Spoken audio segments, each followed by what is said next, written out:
As far back as I can remember, I always wanted to be a gangster. One of the worst performances of my career, and they never doubted it for a second. We all go a little mad sometimes. I believe there's a hero in all of us that keeps us honest, gives us strength, makes us noble. You just gotta keep living, man. Livin. Son of a bitch. He stole my life. I love the smell of napalm in the morning. Welcome back to the Shot by Shot podcast. Today we're looking at probably one of the biggest blockbusters of the year, George Miller's triumphant return to the action genre with the long-awaited Mad Max prequel, Furiosa, which it's definitely been a bright spot in the year, which has had a couple of highs and lows already at the halfway point, but we're going to talk about it for a bit. We're also going to do a collaborative ranking of the top 10 action movies, because I think there'll definitely be at least one Mad Max film in there somewhere. But first, we're joined by a special guest today, Evan from the Average Film Enjoyer. Alex couldn't join us today, unfortunately, but I know you were on a few weeks ago. But do you want to introduce yourself and then maybe give your initial thoughts on Furiosa as well? Yeah, for sure. I'm making my epic return after maybe the best episode of the Shot by Shot podcast yet. Whenever Oscar decides to watch a profit film, we'll do another episode. Yeah, I'm from the Average Film Enjoyers podcast. We kind of just yap about movies. It's not as in depth as this podcast, but we're working our way through the IMDb top 250 right now, like halfway through. So go check us out. We're on all the places and YouTube too. And yeah, and Furiosa, dude, I love Furiosa so much. Me and Ryan were both very skeptical about this film in the months leading up to it. And criminal behavior. Oscar was calling us out, talking shit about us, and let me tell you, I've never been so happy to be proved wrong. I saw this movie in D-Box, which is, I don't know if you guys have it there. It's like 4DX. It's called 4D. Yeah, it's 4D. Yeah, so 4DX. Yeah, it's like 4DX, but it's just the chairs move. There's none of the other stuff. I don't think I can do it. It's so good. Crazy. It is so much fun. Me and my brother 9-10 years ago when Fury Road came out, we went and saw Fury Road opening night in D-Box, and I texted him on the lead up because it was the first time we were in D-Box, and Fury Road and Furiosa both start with like the logos and the engine revving. The chairs just go. It's awesome. And I texted him. I was like, dude, are we doing Furiosa in D-Box or IMAX for our first viewing? And he's like, I think we need to do it in D-Box. So we did that, and it was just an insane theater experience. Unfortunately, the theater was near empty, which sucks. Like, I don't know what your guys' experience was like. The theaters were so empty for my showing. That's crazy. And even the IMAX, there was 10 people in my showing. It's really sad. It's really sad. Sucks. I don't really understand it. Like, I know Fury Road didn't do crazy numbers. But still, like, this movie is hyped up hard, and it's got Anya Taylor-Joy who's like on top of her game. Chris Hemsworth, that's a big pull. Yeah, trailers were on for about 3 months as well. I'm so confused why Garfield is making more money than this movie is. But I absolutely loved it. I was kind of skeptical about the runtime going into it because Fury Road is like an hour 45. This is like under 2 hours. And this is 2:28, I think. I thought the pacing it was kind of similar to my first viewing of Dune 2, where I felt the runtime, but not in a bad way. I kind of just felt how long the movie was. I was never bored or anything. And what I noticed with Dune on rewatch is that the pacing was crazy. So I'm really excited to rewatch this. But I loved it. I love the like more story we get with Furiosa. I was shocked at the almost an hour we get with young Furiosa. Then I'm excited to talk about that. I wasn't expecting that at all. Yeah, it flows really well as a movie. The action scenes are sick. There's not as many, but the first venture onto Fury Road is some of the coolest shit of the year, like rivaling Dune 2's best scenes, in my opinion. Yeah, I loved it. Absolutely loved it. Yeah, it's my number 2 or 3 of the year. It's kind of tied with Dune for me, honestly. Interesting. Yeah, this is This for me was, I had so much hype for this, and yeah, this is absolutely incredible. Obviously, our first Mad Max film in 9 years, which is crazy to think about, but I'm so happy to be here. George Miller, 79 years old and still working at the top of his game, is even crazier, man. Even crazier. This is just such a it's a completely different film to Fury Road, but like you guys have been saying, it just is such a good companion piece to it. It just somehow makes Fury Road an even better film than it already is. You know, it has so much to the lore of this world and the background of our characters. Yeah, and that spoilers for Fury Road, but that scene where Furiosa collapses to her knees in Fury Road is just 10 times more emotional now. It's crazy. It's absolutely crazy. But yeah, I hope that even with the poor box office results so far, that this doesn't cancel Mad Max The Wasteland, which just one final Mad Max film with Tom Hardy in, please. Just we want to see it happen. Just crown off George Miller's career, and even if after that, if he wants to do more films, then please. But yeah, I really want to see the kind of more of that character, and obviously in this there's like a small cameo of him. But yeah, this is absolutely love this film to bits. And I think this is my number 3 of the year. I think I have Challengers and The Beast just ahead of it. But yeah, it's gonna be number 4 in a row after you saw the TV glow. Maybe. We'll see. Well, I'm never gonna see it. Well, I'll watch on digital, but I'm never gonna see it in a theater. But yeah, like Evan said, I was kind of skeptical of the trailers. The CGI didn't look the greatest, and I think it definitely was better in the movie, because I know like the original trailers for Mad Max weren't as good as well, and that ended up being like almost perfect. But the CGI did put me off a bit at times. Like it was obvious that it was there at times, which it did take me out at some moments in the movie, but it wasn't like a film ruiner, at least for me. But yeah, I was also skeptical of Fury Road at one point, like 2 months ago. So I was kind of like the guy that said that it was kind of not the best action movie of all time. But then I seen it in theaters, and it really is like up there. Yeah, but it's like Evan was saying, it's a bit more simpler. It's there's a clear mission. It's just down this big long road, and you're not really given the backstories to the characters, but it still manages to create that like really great experience. Like the kind of simplicity of it allows the technical aspects, I think, to kind of be focused on more, and that's what elevates it to that like next level action movie, I think, because it is. I probably would put it up there as some of the best action movies ever made now, after seeing it in theaters. The main stuff I like is like how it's done practically. Like Fury Road really elevated stuff like that. Just ridiculous action. And anytime I saw them bring out the explosive spears, I was like, yeah, it's like that sitting up, dude. You can tell like what is CGI and what's not in that one. Yeah. Which, like I said, was like you could tell there was CGI in Furiosa, but yeah, it's you can't really blame them too much. It's a much bigger movie, I think, at least. I think it kind of fit Furiosa the scene. excels in its own way. Yeah, it was like its own style. I liked how it was kind of more digital. Like it was a more digital movie, and there was definitely scenes that it helped. Yeah, there was just some moments I didn't like.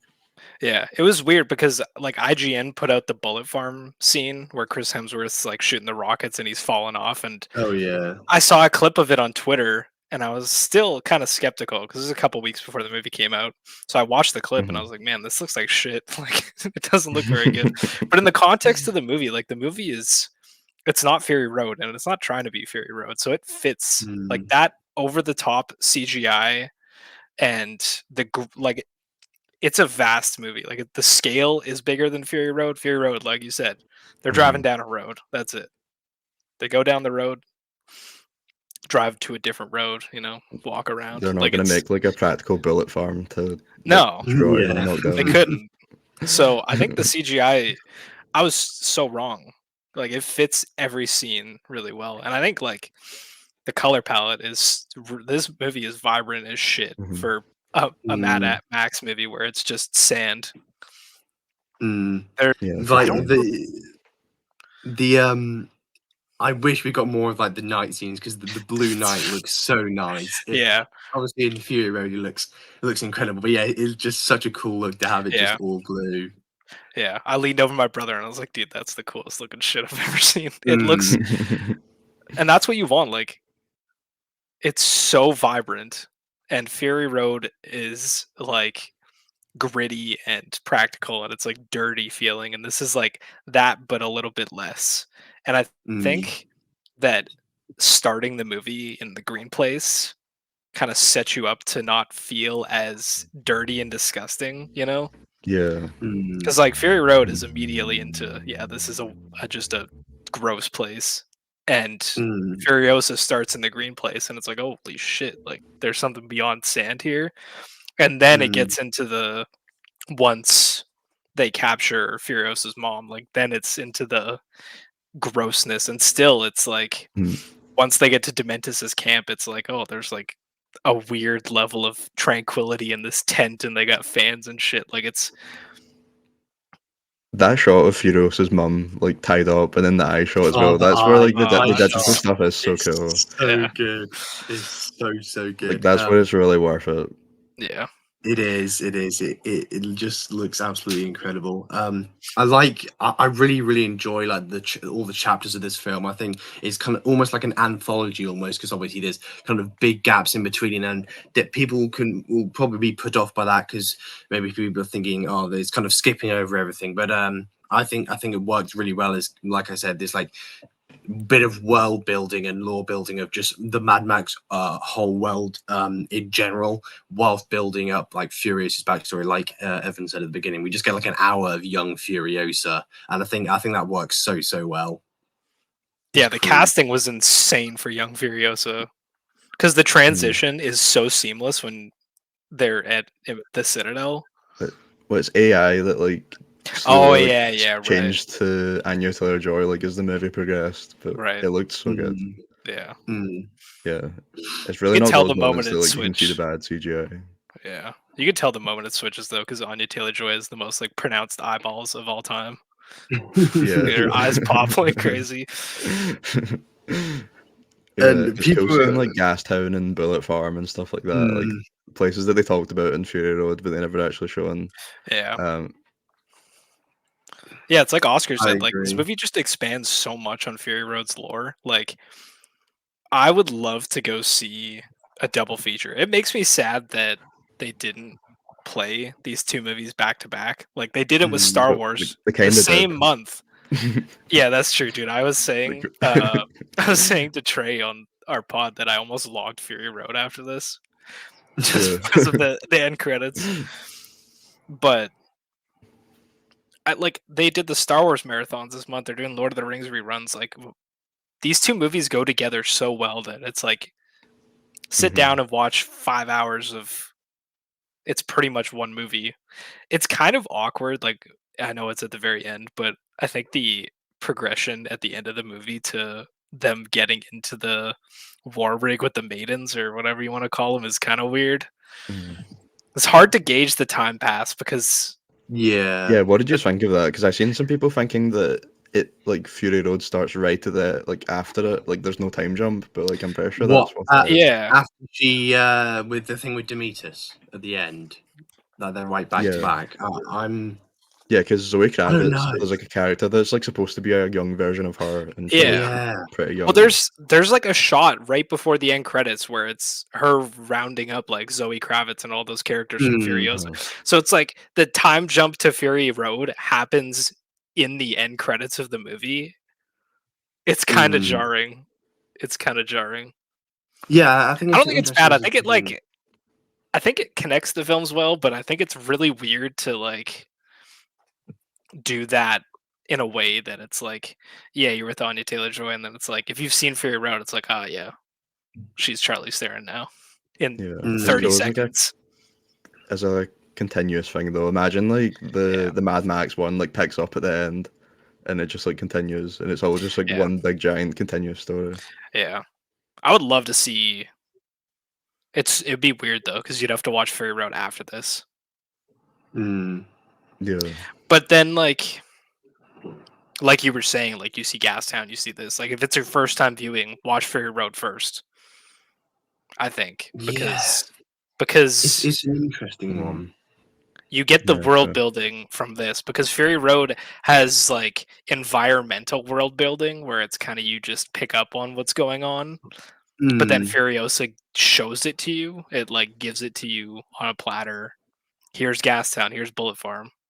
But Imagine it's how harder it would hit when she gets to the green place though, and it's not there.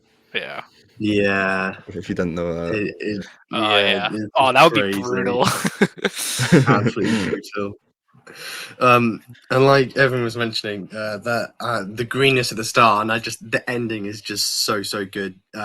Where she like plants the tree and Chris Hemsworth, and you got the apple on there as well, and she picks it off as that other girl at the end. I don't know if you guys clocked this, but the little girl at the beginning, the girl that was with Furious, is the exact same girl, is the one she meets in Fury Road, the one that's like on top of the metal thing.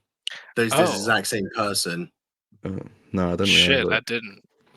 Yeah, that's cool. And I also like how it's kind of like a fairy tale ending. Like, it's the whole thing's like a fairy tale almost, but it's like you get at the bit where like this happened, and people say this happened, and some did people you say guys this like happened. that?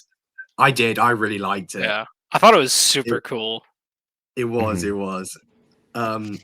And just the entire last chapter, it looked unreal. Just the lighting on Anya Taylor-Joy's face in that last act was so good. And I'm interested what you guys think, because obviously we see this wasteland war, which I thought was really cool. The stuff that we saw, and people are like, oh, we should have seen more of that. And I'm not mad that they kind of glossed over, but I really enjoyed the kind of segments that we saw, the small bits, and kind of all the aftermath of it. I thought it was really good. The only thing I'd want more of is the guitar guy. I was so hyped to see him for like 2 seconds. Yeah. The best guy was the guy with horns on the propeller bike. He was so cool. I don't remember if they showed these in the trailer, the propeller bike guys and the parachuters. But again, like we were saying, like I was not super hyped for this movie, so I wasn't watching it. I watched the trailer in theaters once before, like whatever I was seeing, so I didn't really remember or know that was coming. And let me tell you, I love skydiving and parachuting and shit like that. Like 12-year-old me's on mini clip searching up skydiving video games and shit like that. And when that came out, that Fury Road scene, the first Fury Road scene, it's so weird. Fury Road looks so pristine and new. Yeah, it looks like an actual road. I think that is maybe top 2 of the Mad Max scenes. I think that's like the only moment that like rivals Fury Road. I think. Yeah, for sure. Just because Fury Road is like so action centered. Yeah. So, like that whole set piece is so cool. It's guys, that is so cool when they fly up. The big black like paragliding thing that the main guy has. I just thought of Nope instantly as I saw that. I don't know why, but it's just so big and so excessive, but it's so cool. Yeah, and they're like the little guy. I don't remember what his character's name is. He's just hanging out with the cabbage, and he's like, "Is it time yet? Is it time yet?" And you're like, "What the hell is he talking about? Is it time for what?" And then Furiosa is like, "It's time!" And that shit starts spinning, and the war rig turns into like this dragon type thing, and it's like, it's so sick. I could not believe how cool that scene was. I sat there. My girlfriend joined us, and me and my brother had our hands like over our mouths, like we couldn't believe it. And she started laughing at us. Dude, it's that whole action set piece is just insane. Did you not? So you high fived your brother like mid action scene? Yeah, we did. We high fived each other. We high fived each other during Dune as well. We just like to go see that cool shit because he lives really close to the IMAX theater. I don't live that close to it, but he's like 5-10 minutes from it, and so we'll go to IMAX stuff together, and yeah, we always just go do that cool shit. IMAX for IMAX for Killers of the Flower Moon. That was an interesting experience. I still need to see that again. I only watched it once, and that was at the UK premiere at LFF. I still haven't seen it again during a festival. It's probably a good thing that I didn't have recliner seats because the IMAX theaters don't have recliner seats. Because if I had recliner seats for Killers, I might have gotten a little sleepy. Oh yeah, it doesn't matter about the movie. Like the recliners are so Yeah. comfy that it's hard to They had tolerate during anything. they have these premium seats at one of the theaters I go to, and they have built-in heated seats. And I almost fell asleep. Yeah, it's Scary. crazy. And I almost fell asleep during Banshees of Inisherin. So I went with my dad. He's like, "Oh, let's get the premium seats." That's crazy.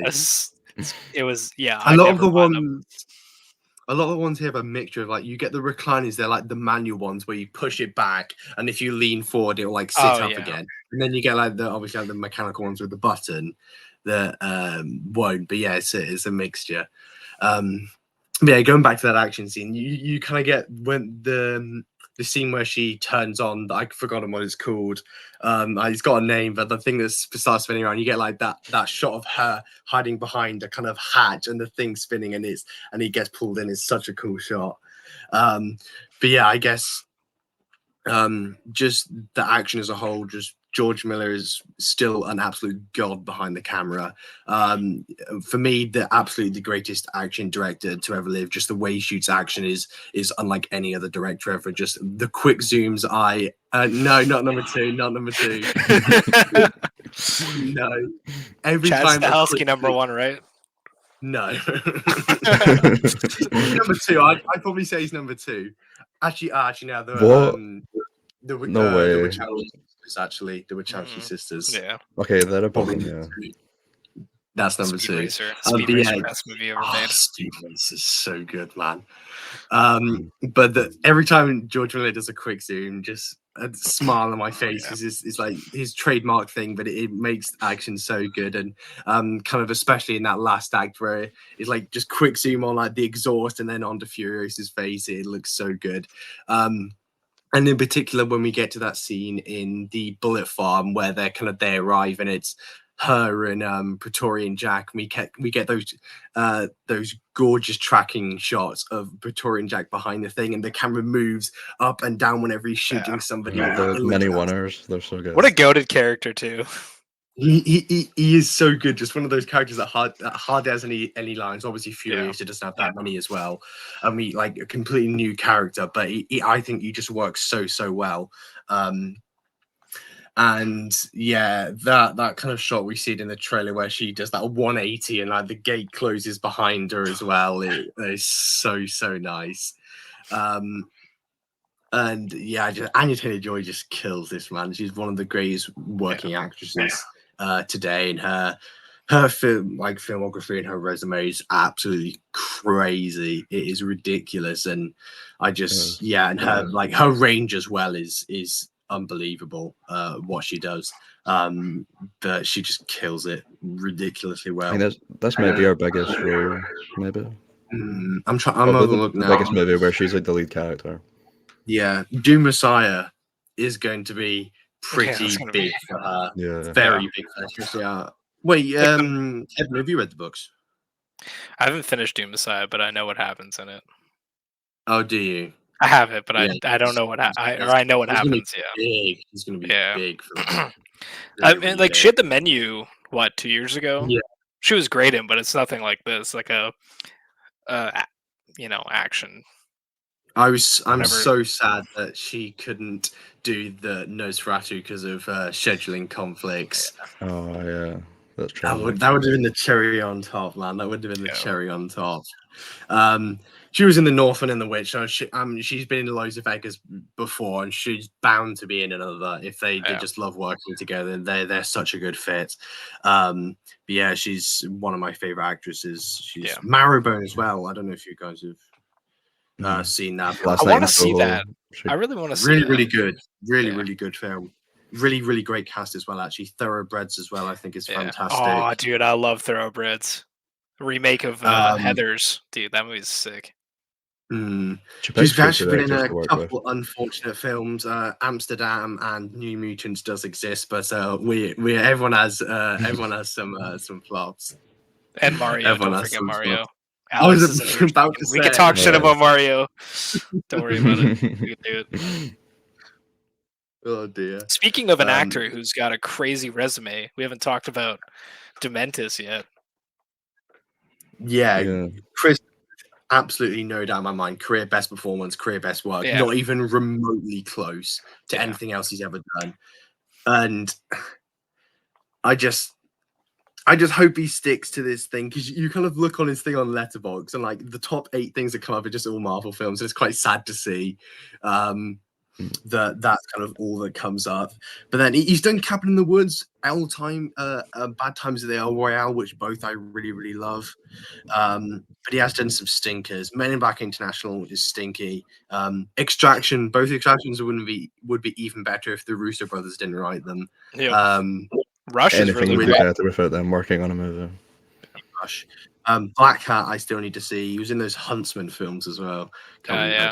Have you guys seen Vacation, the remake? Yeah, I have. He's got the like foot-long penis. Yeah, he walks around in his underwear and he's got like a Dirk Diggler sized dick. It's so funny. That's such a bad movie, but it's really funny. Oh dear. Do you agree with like the Heath Ledger shouts in terms of like the villain? Because I don't think it's like Oscar worthy, but I think it's great. I think it's like maybe like Austin Butler level and doing like something like that. Yeah, I'd probably put those around. I'd say Chris Hemsworth would be slightly better actually, but just I'm just so happy for him, honestly. And then I think the news came out like a few days later that he was going to star in the Transformers and G.I. Joe crossover, and like, people were like, "Oh, come on, now you've given us hope now, and you've gone and thrown it all away again." Yeah, and he's doing Transformers 1 too. He's voicing on that looks that looks horrid. It looks terrible. That looks so bad. That is like the worst animation style possible. Why didn't they just animate it like X-Men 97? If you're gonna make a cartoon, make a cartoon, dude. The film just looks so stupid and ridiculous. Yeah, I was listening to the Film Scoop. This is kind of off topic, and they were talking about like voice actors are a thing of the past. It's like you just cast A-listers. It really Chris sucks. Chris Pratt. That guy, man. That guy. We talk about AI taking people's jobs, and you got Chris Pratt and A-listers taking voice actor jobs, which is criminal, honestly. Yeah. And me too. who else I love Transformers film? It's Brian Tyree Henry, who's great. Brian Tyree Henry, that's it. He is a great actor. But yeah, it's a stacked does cast. It does. Scarlett Johansson, Keegan Michael Key, Steve Buscemi, John Hamm, Lawrence Fishburne. Like, great actors, but yeah. Anyway, yeah. That's great. Speaking of voice acting, how many people from this movie do you think Kojima's going to steal for his next game? Dude, speaking of Kojima, him tweeting about Praetorian Jack being the perfect casting for Solid Snake just makes me want a Metal Gear Solid movie so bad. Yeah. I need it. They look the same. They are. Oscar Isaac is playing, or he's working on it. And I don't know if it'll ever happen, but I hope so, because Metal Gear Solid is amazing. Yeah, Dementis, like, he just has so much charisma. Like, he plays the, parent where he's, like, trying his best to be kind to Furiosa to get what he wants, and it's, like, it's very entertaining, and Furiosa doesn't really buy it, but, like, the whole segment with Furiosa, it's, like, chapter 2, I think. But when she's in the cage with the dude with the tattoos, super cool. And he's like trying to like teach her about life and all this shit. And she's tattooing the star chart on herself, and he's like, you just like the contrast. When they have between the guy in two the of them. middle with like his limbs attached to the cars. I was so upset when they cut away from that, when the cars actually like started. Yeah. I thought he was gonna actually show some gore. Yeah, I was surprised, like, because Fury Road's not like super gory except for when Immortan Joe gets his face ripped off. Oh yeah, but this had some actually pretty crazy gore in a couple times. The arm shot was great. And that dude gets his like face blown off at the start, right? In the first bit. Where was that? What, the sniper scene? Where, her mother. Dude gets pieced up. Yeah, like there was actually some gore in here. The guy that goes actress into the for her sand mother. when he crashes. Yeah, his legs are just those, sticking out. those beginning sequences, like the bikes across the dunes, are shot so well. Charlie Fraser, only 2 acting credits to her name, and the other one is Anyone But You. She's so good in that role. She was a model, and yeah, she killed that for the limited screen time that she had. And we get kind of the shot of like the binoculars just sat on the top of the dune. That looks so nice. Yeah, I just like you said, the vibrant colors of the each area, like you get this kind of each area of the wasteland has different colors, slightly different tints of colors to it. Obviously, you kind of get the dunes, which is a bit more bleaker. You got the green place, and the wasteland slightly more orange. Yeah, it just looks gorgeous. But the Furiosa's car at the end is like one of my favorite vehicles in any film. I would die for that. It's so cool. Yeah, it is so cool. I got so excited. Locations are just so cool. Yeah. Yeah, when they pull up to the Citadel for the first time and they're just like revving their bikes. I don't know if you guys watched South Park, but it reminded me of when the biker gang comes in. But Immortan Joe walks out, and whoever replaced Immortan Joe, like the voice was way different, but like the aura, the vibe, really solid. I think it was a different guy. Yeah, because the original actor died. Yeah, he died. Oh, really? I didn't know that. Yeah, he passed away. So I think they did, like the guy who did it, he did a really good job with just like the character of Immortan Joe, the voice. Who knows? Like, I mean, it's not like he spoke a lot, but I didn't even notice. That scene of the Citadel where the war boy just jumps off the top of the thing, that was ridiculous. I was like, he's not gonna do it, is he? Yeah, Immortan Joe's just like, yeah, any of my boys would have done that for me. And Dementis is like, oh shit, like I might have made a mistake over here. Such a good scene because you're sat with Dementis and it's like, oh, what's going on with Immortan Joe? And he's still doing cool shit. And the Citadel is the exact same as it always was. Dude, the scenes with those underground caves with just the like rotting bodies inside of them, super creepy. Yeah, just the maggots eating away the limb, the end of the limbs. That's crazy. But George Miller doesn't get enough shout out for his character names because they're so funny. Erectus and Scrotus, so the organic mechanic. Who else we got? The People Eater. This is so inventive, but it's so funny. Yeah, there's Smeg too. Smeg, biggest glazer in history. Yeah, it's so funny. Yeah, it's such an entertaining movie. I think every time that Dementis was on screen, it's like you're intimidated, but it kind of is that Heath Ledger thing where it's like you're so entertained, but also entertaining. I don't think he's as intimidating, just because like Chris Hemsworth doesn't have that same. It's like I don't think the comparisons to Heath Ledger are very good because that's not Heath Ledger. You're not watching Heath Ledger. You're watching the Joker. Like there's no semblance. It's like you're watching Chris Hemsworth, but. Holy shit, dude. The scene when the flares first go off and they coat him in red. And his goggles it's so sick. Oh. Yeah, they first you know the guy that shoots the flare. It's what are the ones with white paint called again? What are they called? The War Boys. War Boys. Yeah. And they have the cameo from that Australian boy. Oh yeah. Hoyland. I love how they it just gets like people with like really unique builds and just like gets them in his movie. Yeah, he does. Like obviously, what was his name? Quaylen, is it? The small kid. Boy. Yeah, no, not the kid actually. Sure. Yeah. Quaiden Bales, that's it. That's such a cool role for him. I think they said that they had to cut like a small because when he dies, there was actually more gruesome because when he got shot through, you actually see his head explode. But they cut that out. They cut it out. But yeah, just the people he cast is just so crazy. And his character designs and obviously tips to anyone, all the people kind of behind the scenes for costuming, character design is on point for these films and is just somehow keep on elevating everything they've done from Fury Road. Yeah, I just when there's the Wasteland, where is it reportedly set? Is it after Fury Road? Or I heard it was a prequel. I heard it was a prequel to a Mad Max prequel, like about Mad Max Yeah. before Fury Road, which is Okay. it's kind of interesting. Like Fury Road's a very conclusive movie. Like Mm. it wraps things up nicely, but also like I kind of want to see more. Yeah, same. It all I kinda finishing in wanna- Fury Road's quite cool though. Like that both the arcs.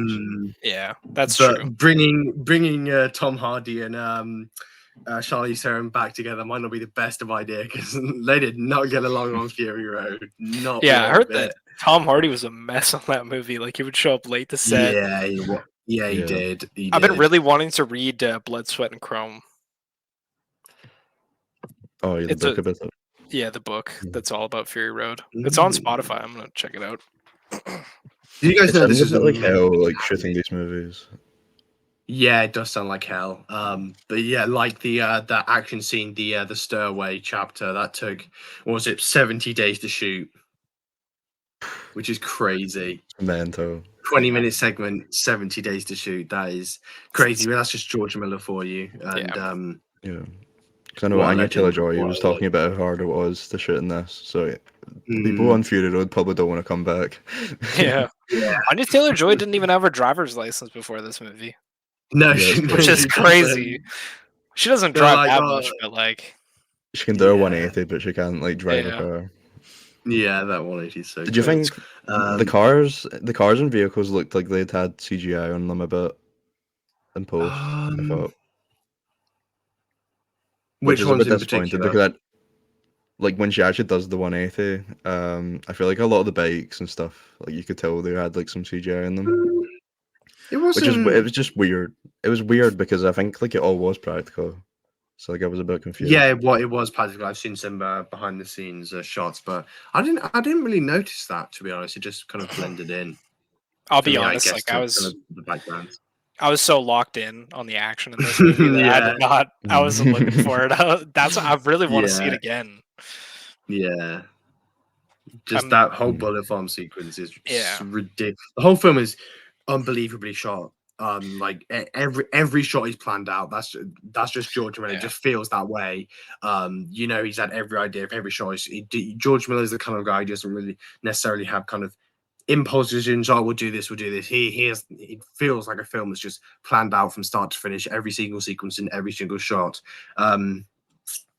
And yeah, just especially that bullet farm sequence, just so unbelievable. I feel like Gastown gave a lot of lore to the world. Yeah, it does. Because Gastown is like so decrepit, and especially after Dementis fucks it up, like it's like people starving, and it's like almost worse than the Citadel. It's probably worse than the Citadel, but like I thought that like, and the way they like age him almost. Dementis, like he looks so decrepit after his downfall. Yeah, so good.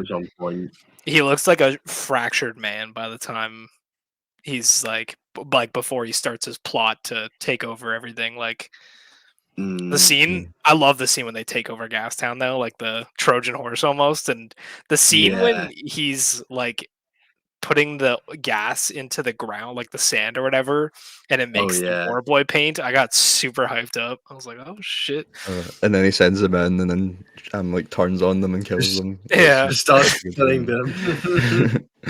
There's this shot. It's so funny. It's he asks this guy to do something, and the guy's like, "Oh, I need to ask the Octoboss first," and he just turns around and the Octoboss like, just like gives him a nod. Oh. I forgot to mention you kind of get the sequence with that that kind of old guy the works your team with, but those dissolves in like the night sky, and you get kind of dissolves of kind of eyes and things like that. Looks so gorgeous, especially with the blue of the night sky. I think it works so well. Yeah, just sometimes you just gotta smile and appreciate everything that's on display. And they at the beginning as well, when we're in the kind of camp places or escaping, that when the fire explodes, all the storms and everything, that kind of really heavy orange tint to it, again, just looks unbelievable. And I really the design of like that skull helmet, I thought as well was so cool. Dude, she tanked getting lit on fire like a boss. I know, that was crazy. Yeah, then she like takes it off and her back is just absolutely scalded. And you're like, God damn. Oh, I just remember, in the scene when she actually hurts her arm and the big tire like flies into it and like traps her arm against the car. Oh, it looks so bad. Yeah. Oh, no, that When looks bad. Furiosa loses her.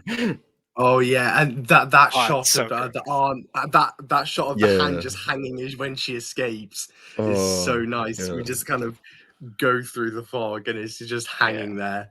Yeah, that scene was Praetorian great. Jack's death is so sad because it's like you don't see him die, but you just assume they dragged him around until he died. Like that's horrific. That guy is dead. Yeah, that sucks. Please just let it be a kind of we don't see him die, so we don't definitely know he's dead kind of thing. Yeah. I beg. They're there for hours, I think. So just dragging him about. Imagine he shows up in Wastelands. That'd be crazy. There's a potential. Yeah. If it is a prequel and it's just like the two of them tearing it up, that'd be sick. I think I guess another like in the final moment with when he looks up and he sees Furiosa at the top of the hill. I think that's another great moment of like the digital filmmaking because the colors are just insane. Yeah, I think the practical sets like really help towards it as well. It's so cool how they actually show in Australia. The sand looks so good. It does. It's just it's the slight haze that the storm, the digital effect looks so nice on that shot in particular. That obviously you've seen that from the trailer, but the I want them back. Is so emotional, man. Is it from the trailer that when we hear that piece of dialogue, we think it's like really angry. That's in the trailer. No, the scene. We hear her say "I want them back," but it's over another shot. Okay. It's over another shot. But it's like the contrast because it's not the kind of scene we'd expect it in. But yeah, I thought love that. Love that line of dialogue, so good. And like obviously George Miller's been saying, he's kind of one of the guys that doesn't like dialogue, and I think. I feel like a lot of filmmakers say that, but I think George Miller is one of the only ones who can actually show that in his filmmaking. You kind of get a lot of filmmakers who kind of say that but don't really show it, and I think George Miller is just absolutely one of those who can. Just his visual storytelling is just to a point, and the fact that the characters don't have a lot of dialogue just shows how incredible of a filmmaker he actually is. Didn't Denis say that too? He did. Yes. Yeah. He did. Well, it's so crazy because like George Miller's showing it and Denis. Absolutely not. I really like Denis, but Denis just hasn't shown that in any of his films. No. And his films are so human. Like I know they are. It's crazy that he would say that. The only thing I can then it would still work as a film. Yeah, Denis doesn't write a lot of his films, and honestly, I think there's for me in June 2, there's like some of the weaknesses here in parts of the writing, and I think you can kind of tell in parts that maybe why he doesn't do a lot of writing, and obviously difference from June 1 and 2 is I think Eric Roth, who's a big writer. He wrote Killers of the Flower Moon for Scorsese as well, and I know he's working with Denis again, but he wasn't there for June 2, and I think you can tell that a lot. But yeah, I just think Denis just doesn't showcase that in his kind of images, and I guess in June 2.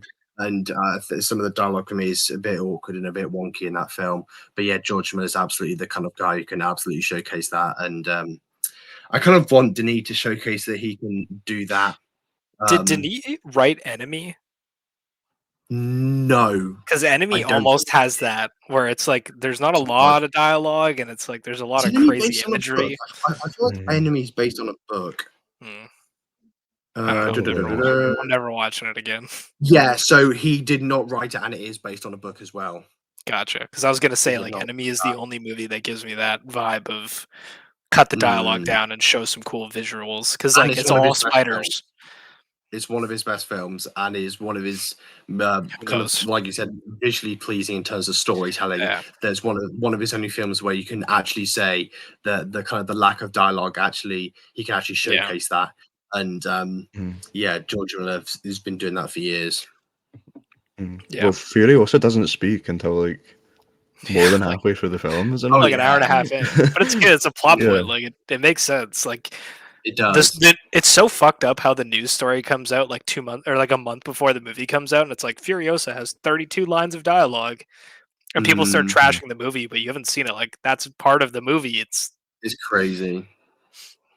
And even if, for me, like even if beforehand when that was announced, I was like, oh, I'm so happy. That's great. That's such a good thing to have in there. Like even when I didn't know it was part of the plot point, I still think little dialogue in that way, just like I said, showcases how great of a filmmaker you can be. Yeah.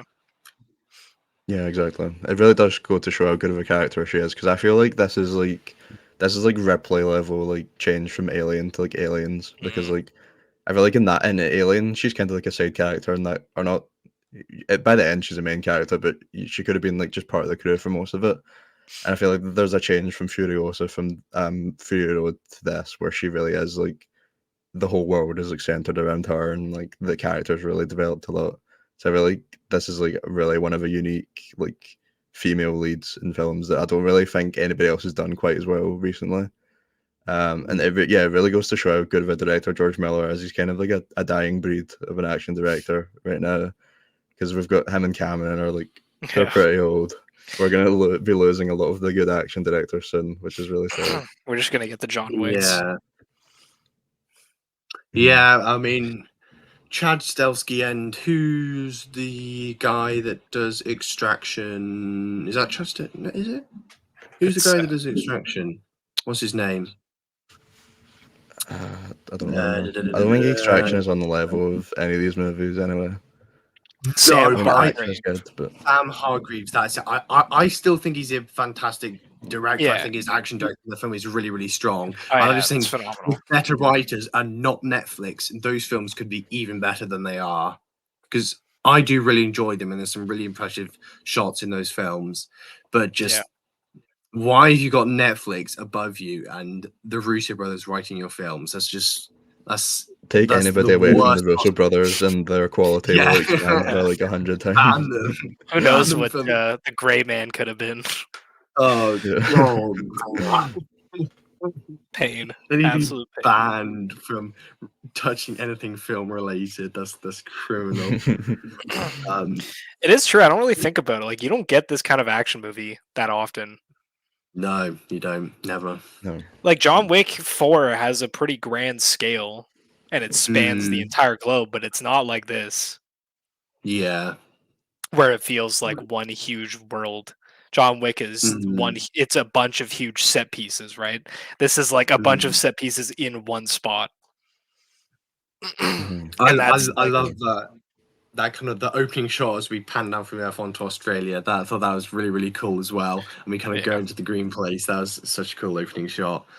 But yeah, the revving, like you said, the revving the engines as like the title cards at the beginning is so hype. It's so hype. Yeah, it's the same as like Dune with the power over spice is power over all type shit. Yeah, it is. It's that just like the movie starts and you're immediately like, all right, I'm ready.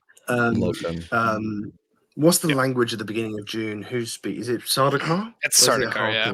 It's Sardaukar. No, that language it sounds so crazy. nice. Just with IMAX, it just reverberates with headphones on. It sounds so great. Yeah. But yeah. I wonder. I saw a tweet and it was like, imagine that the Mad Max movies are just only happening like the wasteland is only in Australia and the rest of the world is fine. You know, I was actually thinking about that. We see at the beginning you kind of get those flashback like archive things like the nuclear bombs happening and like the black and white and the trees. I am actually really interested to see if it's just Australia. Yeah, that'd be crazy. That'd be hilarious if we done a sequel for the Mad Max for the third one, and then the end was just like another country coming into Australia to save them. Oh my god, that was so funny. What did you rate this, Ryan? 4.5? No, I give it a high 4. But still like my number 3 of the year. Nice. Do you have this? Do you both have it above Dune? I could take Yes, either at any the day. moment. At the moment, yeah. I like my have a mood, couple more. Both 4.5 for me, but I think I have a bit more issues with June than I do have with this. I don't really have many issues with this at all. Watching but the yeah. Dune score drop day by day for you was depressing shit. Yeah, it's only dropped once. It's only dropped once. But you were contemplating it. It's like you get I out of was the second contemplating showing. it for ages. Oh, I brutal was. to watch. Absolutely. I still like it. I just maybe it's because I've read the book and yeah. I just have a. It needs to be. It just needed to be longer, man. Yeah. And I just have a couple of writing issues as well that I didn't really like. Yeah, I saw the TV Glow at number 1, and then Dune and this. Nice. I could take either for 2 and 3. I'm going to be interested to see where I saw the TV Glow falls to me tomorrow night. Really, really interested. I can't stop thinking about it. I listened to so many podcasts about it. Like me and Jagger on our podcast, we talked about it for like an hour and a half, and then I just kept consuming media about it because there's so much to talk about. It's so good. I would love a horror film to take over this in my ranking. I'll be able to see it in like a week, I think. Yeah, when it drops on digital. Or 8 days. Next Friday, I think. Yeah. And horrifically, Furiosa, June 25th, VOD. That's disgusting. I know. That's disgusting. They're just, oh man, it's getting smaller and smaller by the day now. Yeah. It's already gone to my IMAX screens because of Bad Boys. Has it really? That's crazy. Yeah. Oh, that's ridiculous. Bad Boys is not as bad, but they throw so much rubbish into IMAX for no reason. Despicable Me 4 is getting IMAX screens. Is it really? That's ridiculous. I'm almost certain it's getting. I saw it's getting IMAX screens. The stuff that they throw into there and the things they could play, not even just new things, older things they could play instead of the rubbish that they do. They need to sort it out, man. It's criminal. Who is going to see Despicable Me 4 in IMAX? What benefit is there? Yeah, Furiosa got kicked out of my IMAXs too. That's next criminal. Friday. Inside Out 2 is getting an IMAX showing next week. What? That's just next Friday. See, Disney have the worst for it because Deadpool and Wolverine, like opening night, is getting like IMAX 3D releases, and that's like 2 formats that it just wasn't shot for. It's just like, and you're just forcing it into it. A Quiet Place is getting IMAX. That's all right because that makes sense. The audio is pretty sick for those movies. But yeah. Inside Out 2 does not need an IMAX release. That's insane. It's criminal, man. It hurts to see, honestly. It hurts That's so that when the parents take their kids to see it, they're like accidentally pay the extra money for IMAX. The D-Box tickets are insanely expensive. My brother paid for mine because he was like, we'll just go. $28 for a ticket. That's after tax. Yeah. For me, I just think 4DX will just distract me so much. I've never been. The seat moving thing, I think 4DX proper would distract me, but having the seat move, it enhances. Let me tell you, I saw Ambulance in D-Box, and the drone shots are dude, that movie is so good. I saw Creed 3 in D-Box, and the fight scenes are really cool. Hardcore Henry. Yeah, someone just comes out and punches you in the face. Dude, I saw Hardcore Henry in D-Box, and it is one of the best cinema experiences of my life. It was insane. Getting thrown around. Yeah. It's like a POV movie? Yeah, the first person movie. Oh, it was sick. Yeah, that would be crazy. Yeah. Yeah, I want to go and see a 4D one eventually, but I don't know what film I'd pick for it. Yeah. I saw for the actual 4D, at Disneyland they did a Bug's Life in 4DX, and there was a part where the seats had sensors in the back, and it went like this, like spiders were crawling up your back, and I walked out. I was 7 years old, and I just left. I was like, fuck this. Couldn't do it. What does Fury Road have on Letterboxd? Is it lower or higher than this? Oh no, it's higher, definitely. Fury Road is it's got to be higher. 4.2. This has gone down to a 3.9 on Letterboxd. Is Poor Thing still in the top 250, or did it drop? I feel like it dropped. I'm not sure. Has it? Maybe it hasn't. It did. It dropped massively. Poor Things did a 4.0. Rip. Okay. That sucks. That's nowhere near top I tier. feel like it's a problem that now, like everything that comes out gets called the best thing ever. Yeah. And then it just slowly That's the drops. thing with Letterboxd. How is Across the Spider-Verse still Across the Spider-Verse? Like, I really like both films. I really, really do. I've both at 4.5, Dune 2 and Across the Spider-Verse. But what are they doing that high? It's criminal. Do you remember when Dune 2 Bottom has was a top 250 when it came out? I can't believe Dune 2 is still at a crazy. 4.5 average. That's crazy. I know. It's tight. Across the Spider-Verse 2. Yeah, that's unfortunate for Across the Spider-Verse because that movie's until Beyond the Spider-Verse comes out, you can't until Beyond the Spider-Verse comes out, I can't judge it because if Beyond the Spider-Verse sucks, then Across the Spider-Verse is gonna have no payoffs in it. They're like, that was meant to come out in what, March, wasn't it? And I can't believe they actually set a release date for that originally, because that's just that's gonna be at least another 2 years, I think. I think that's gonna be 2026 at least. Across the Spider-Verse is such a sick, visually pleasing movie, and like the Spot is an amazing villain, but that movie is gonna have zero payoff if Beyond the Spider-Verse sucks. It's gonna have no like good, solid conclusion. Yeah, exactly. And that's like one of the reasons I dock it so much. I give it a 4. I think it's an insane movie, but like I just can't justify rating it higher when it being a conclusive experience is contingent on a movie that's coming out like 3 years after. Yeah, I did can't not do like it. the ending. The TikTok clips of people just yelling at the ending in theaters just make me mad. I can't fathom people pulling out phones in theaters like that. Oh, it's awful.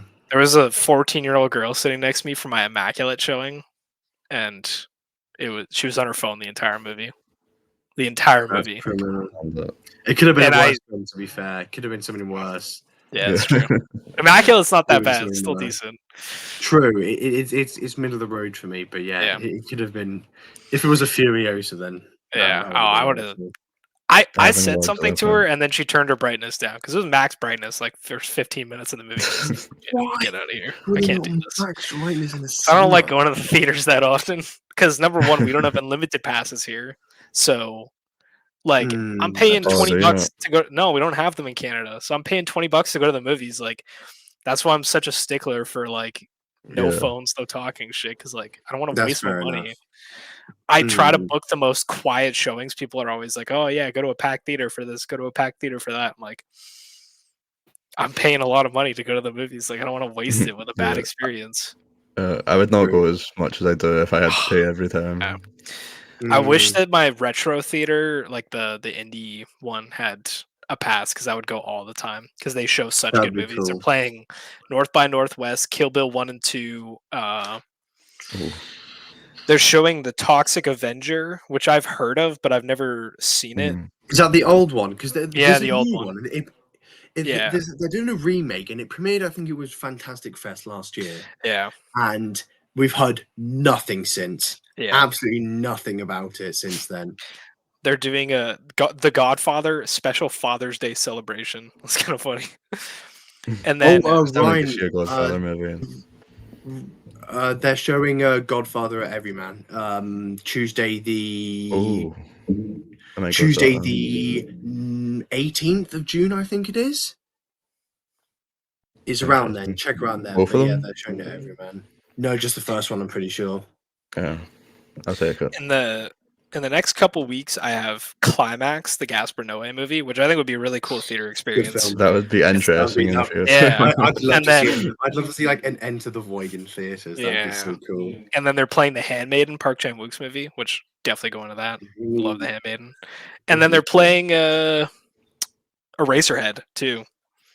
Lucky. Which like this is a kind of theater I would pay a lot of money for a membership. It's not that expensive. It's like $10-12 a ticket maybe for the independent cinemas, but like I'd rather support those guys because the crowds are usually like way better for like you're not gonna randomly go see Eraserhead. Yeah, you're going to watch it because you know what it is. Do you want to go into our favorite watches from the past week? Oh yeah. Absolutely. What date are we? We are Thursday. So, What day was that? when a week ago was the 31st, so anything from the 31st onward. Yeah. So, for me, in my number 5 position, I have a film that I watched the other night. So did Ryan. That is Ken Russell's The Devils. Absolutely Crazy film. bonkers film. So good. I love Ken Russell so much. Alter State's one of my favorite films of all time, and this is ridiculous. Obviously, very sacrilegious film for obvious reasons. Catholic Church did not like this one at all. But Ken Russell's just one of the craziest guys to ever do it, and it's so funny just to watch his films. And I love his camera work. You get obviously that scene in that film, that one big standout scene, some crazy camera work is so over the top, and I love him so much. The main guy in that has ridiculous amounts of aura. Crazy. His mustache is crazy. Yeah, it's so funny. It's such a good time watching that. I was just laughing out loud. It's so stupid, but yeah, Ken Russell, I absolutely love him to bits. And for my number 4, I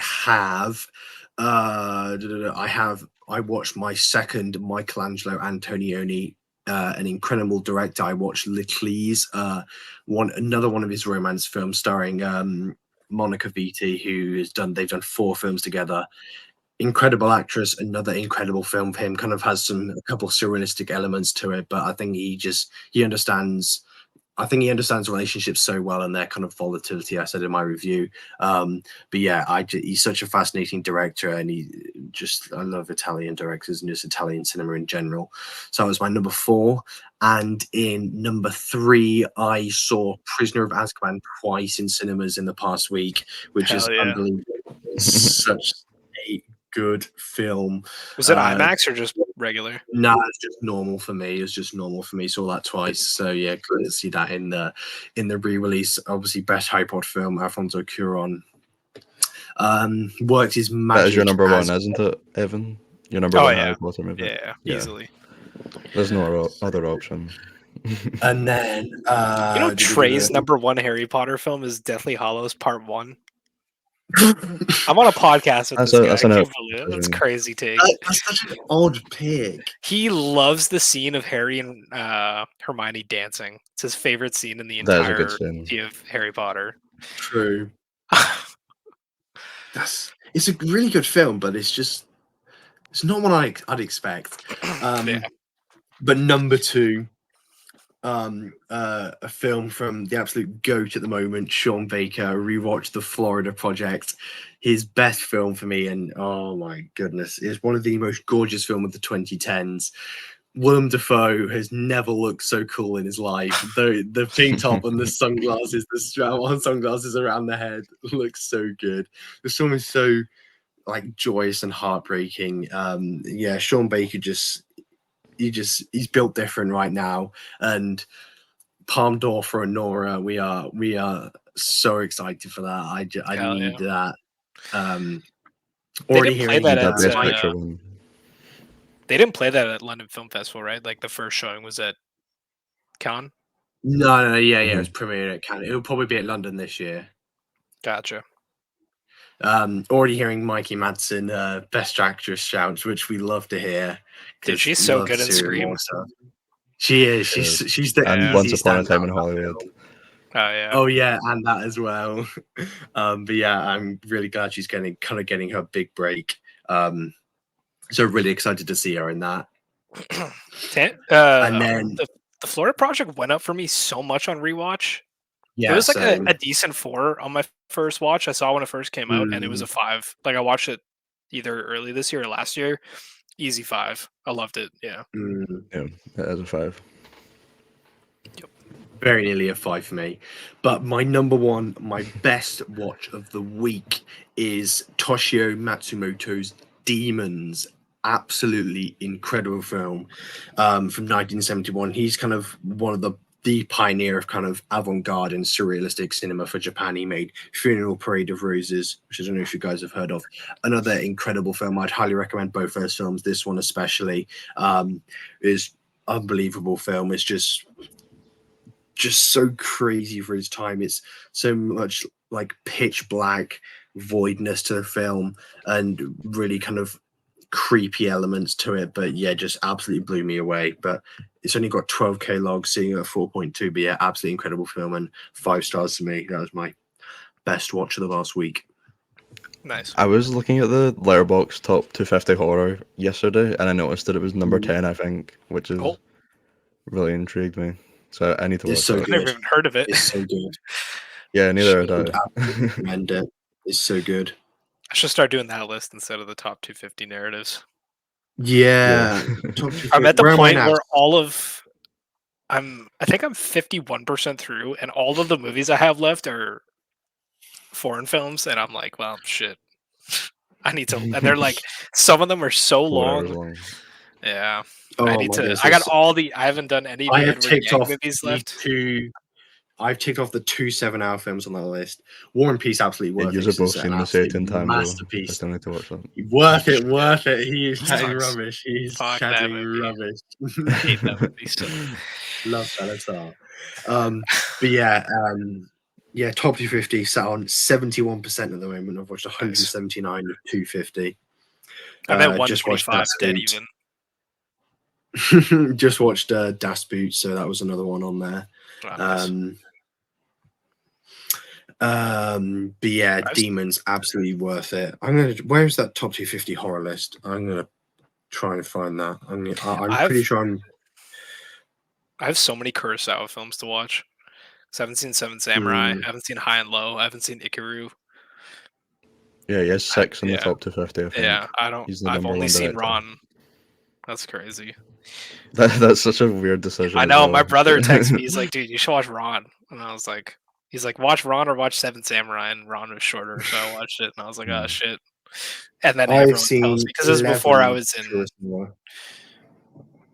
11. Damn, I need to get through more Fellini because I really love Nights of Cabria, and I liked Eva Tilloni. I give it a 4.5. Really liked it. Great film. And I think La Strada is next. Me and Ben have been watching through them. La Strada. I think Fellini is pretty underrated on Letterboxd because he's like number 1 with like 150k logs, and then the rest of them have like under 100, which is pretty crazy. 8.5 is like, the thing is, people see Fellini and they just think 8.5 because that's his most well-known film. Oh wait, does 8.5 have like Fellini. 200 actually? 8.5 is definitely his most popular film. Yeah, I forgot about 8.5.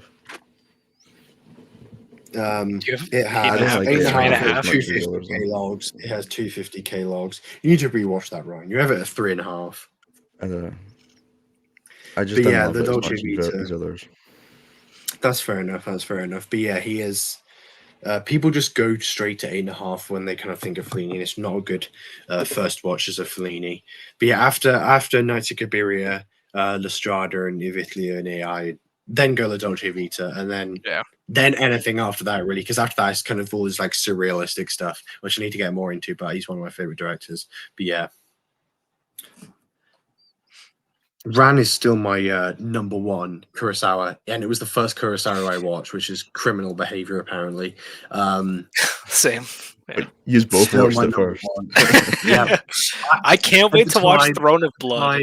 I didn't. Throne of Blood is really great. It's 8. I love it. I love Macbeth, dude. I love it so much. So I'm like a Kurosawa version of Macbeth. Oh, I have the Coen Brothers Macbeth movie, like top 3 Coen Brother movies. I really, really want to see that. I really need to see that. The visuals are insane. It does look incredible. Yeah. Did you want to go next, Ryan? Yeah, I can go next. My number 5 is Fitzcarraldo by Werner Herzog, which banging film. If you don't know about this, it's like Apocalypse Now, like kind of like they're just going down this like river the whole time, and then like the aim is that they want to take this giant ship over the hill, like to get to the other side of the river. And the whole basically the main plot of the movie is him just trying to move this real ship over the hill and like clearing the way, which is just like crazy that he like literally moved the ship up a hill. It's just Jesus. insane filmmaking stuff. Oh yeah, I remember you guys sending like behind the scenes of this shit. Yeah.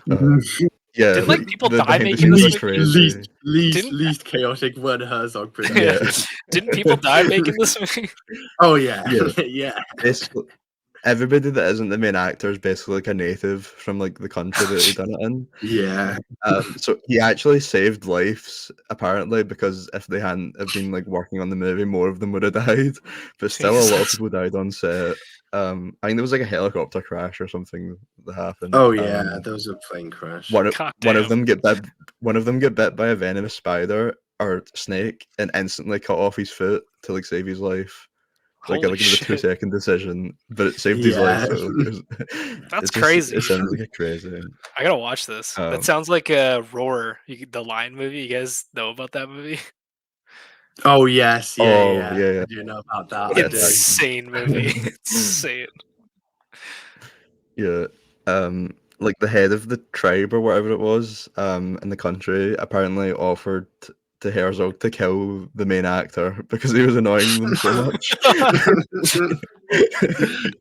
That's crazy. He's a madman. But Yeah, great actor genes, because I've forgotten his daughter's name. Great actress in Paris. She's in Paris. Yeah, the woman in that. Shit. Have you seen that? But yeah, Houskins, he puts in he puts in an unbelievable performance between that and Agwe, Wrath of God. But he's absolutely mental, man. He just loses the plot, and him and Herzog work. So him and Herzog work so well together, but it's just Herzog's productions are just so chaotic, and he just doesn't care. That's the thing. It's just the way he took in kind of some of the documentaries you see kind of now that he does kind of about his career and stuff. It just is quite funny. He's just really relaxed about it. But yeah, he's such. We watched that other film he done where like he hypnotized like the whole cast, and like that's what the movie is. Oh my god! Yeah, I gotta watch these movies. Good film, great film. Yeah. Oscar put me on Paris, Texas. Yeah. When you watched it, and you were like, "Yeah, this is my favorite movie of all time." I immediately watched it. Oh my goodness! That hit Dude, that's crazy. I gotta watch. I gotta find these. Where did you watch it? Is it on anything? It's on the BFI player here, but I don't know. It's on anything for you. Yeah. I can just rent it. It's $1.99 on Google Play. Nice. Yeah, it's a pretty solid film. It's kind of like a surrealistic Herzog kind of. Ryan didn't really like it, but I didn't love that one. Damn, Fitzcarraldo's long. Yeah, that's a long movie. It's good though. His documentaries as well. Obviously, that's kind of what he's mostly known for. Yes, I've seen Lessons of Darkness. Which is fantastic. I still need to see Grizzly Man, and his Nosferatu adaptation I really enjoyed.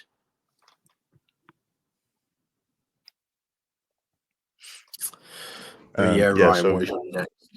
Yeah, my number 4 is also The Devils, which we watched from Ken Russell. Again, just what you said. He's just so good. I mean, Altered States is definitely his best, but a crazy film. Yeah, I said, you should watch Tommy as well. It's like a the Who album. Oh yeah. You know the one, I don't remember what it's called. No, the album's called Tommy, isn't it? Yeah. But yeah, that's a crazy film. It's kind of like the Pink. You've seen the Pink Floyd movie? Oh yeah, I love it. I really need to. Kind of like dude, The Wall is so good. Yeah, it's like that, but it's all live action instead of like some animated stuff. Yeah, I'm down. Yeah, I'll watch that. I watched Altered States. I think you told me to watch it, Ryan, and then I watched The Devils the next day, and then I started spitting about it, and then I think Daniel watched it, and then it kind of spread, dude. I don't remember who it was, but somebody started getting really upset that The Devils was getting highly rated in the Real Talk Discord because it's sacrilegious. I'm I not thought that sure. was hysterical. Yeah, no wonder people were annoyed when it came out. Yeah, that's I crazy. have absolutely no idea why that film is hated by the Catholic Church. Nothing in it. the production of that film is absolutely insane. The set Crazy. is so wild, but it's so funny. So funny. I think I watched Altered States and The Devils right around the same time I watched The Holy Mountain, and that was like, oh, do you know what? That's the one film I was thinking of when I was watching The Devils. Yeah. It feels like a Jodorowsky film. It feels like a Jodorowsky film, which in another director I think is really interesting. Dude, but yeah, I really like that movie's bonkers. Have you seen The Holy Mountain, Ryan? No, I've not got to that one yet.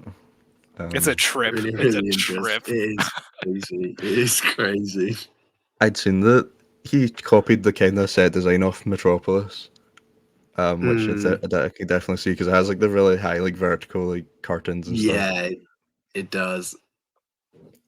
Yeah, it's just such I had a cool hard time movie. scoring that movie. I had a really hard time scoring that movie. Oh yeah, you don't like silent movies, do you? No, not Metropolis, The Holy Mountain. Oh, Devils.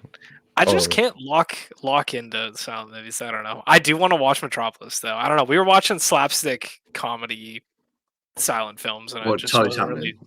We watched Buster Keaton. We watched 2 Buster Keaton movies, and I thought a couple scenes were really funny, but I just found myself like getting distracted. That's fair enough. I think they're doing the Gold Rush this week. I missed the episode. The Chaplin. I think it's Chaplin. The Gold Rush. Yeah. Yeah, the IMDb top 250 is wild. The stuff that like a silent movie and then it's a bad something list. Random. Except next Tuesday we're doing a little plug. We're doing Blade Runner and 12 Years a Slave, which is crazy. That 12 Years a Slave. 12 Years a Slave is over Blade Runner, and they did Before Sunrise this week. And 12 Years a Slave over Blade Runner, and I feel yeah, that's crazy. Okay, yeah, my number 3 is The Beast, which is a new release that Oscar put me onto because I mean I could have seen this a couple months ago because it was at a film festival, but I wasn't sure that I was gonna like it, or I didn't want to risk paying for a movie that was kind of some people were loving and some people were hating, but I really did love it. Oscar gave this it's a 5. You gave it, right? So that was what really motivated me to go see it. I went and seen this. There was 3 other people in my screening. 10 minutes in, I think they realized they didn't know it was a foreign film. So about 10 minutes in, they just gave up and walked out. So it's just me and this one guy. It's French. The beginning of it, yeah. It's French in the beginning. It's bits of English. Sections of it are English. Yeah. Yeah. Yeah. Dude, I'm dying to see this movie. I don't even know. I don't even want to spoil it. Should I know what it's about or just go blind? No, just going blind. I love Leah Seydoux too, so I'm just like, she's so good. Probably my favorite performance of the year so far. Kojima picked her up for Death Stranding, dude. It's the Kojima actors, they're just going. And George McKay is in it as well. He's fantastic. Shit. Does it have an international or like a global release date yet? It's been in the American release date was a couple like April. Oh shit! I'm not sure about Canada. It's just come out here and it's searched The Beast and I got Godzilla X Kong: The New Empire, so it's not looking good. I'm sure it'll hit digital and streaming within the month, I'd say. Yeah, because it was a 2023 festival movie. Yeah, it was Venice. Yeah. There was a movie Alex, sorry, I don't mean to sidetrack. Alex saw at the Philly Film Festival, I think, called I Think I'm Sick. And he gave it a 4.5. And it comes out on VOD tomorrow. I'm really excited to watch that. I might watch that. He did mention that to me a couple times. He really liked it. Yeah. I think he nominated for something. We have big breaking news. Feathers McGraw will officially return in the new Wallace and Gromit movie. Oh my god. Oh my god. It's coming out on Netflix later this year. Hell yeah. That's awesome. The fact we're still getting those movies is so sick. They're so good, man. I don't think I've seen any of them. Really? Oh, you should. I didn't like never Wallace seen and the Gromit Wallace when I and was Gromit. young. Well, I think I've seen them, but He like I never used to really scare liked me. them that He much. used to scare me, actually. He actually used to scare me, but I love them, man. Where did you put The Beast on your 2024 ranking? Oh, so it's right behind Furiosa at 4. Oh, wow. It might actually be above Furiosa, honestly. It's going up like the more I think about it. It's one of those movies. Better This than is like Furiosa. mindfuck. It's like a Yeah, it's like Yeah. David Lynch. Dude, Yes. I'm so David Lynch excited to see this. Cronenberg. Hell yeah. Mm. Yeah. So Seeing my number 2 is. Oh, sorry. Go ahead. What were you gonna say? seeing the new Cronenberg movie getting like a 52 on Metacritic makes me so happy that it's like divisive. Because Crimes of the Future was the same, and I love Crimes of the Future. It's a cool movie. I really need to rewatch that. I didn't love it on first watch. Cat. Keeps me Hell yeah. meowing. I don't know if you can hear it. Yeah, it's not bad.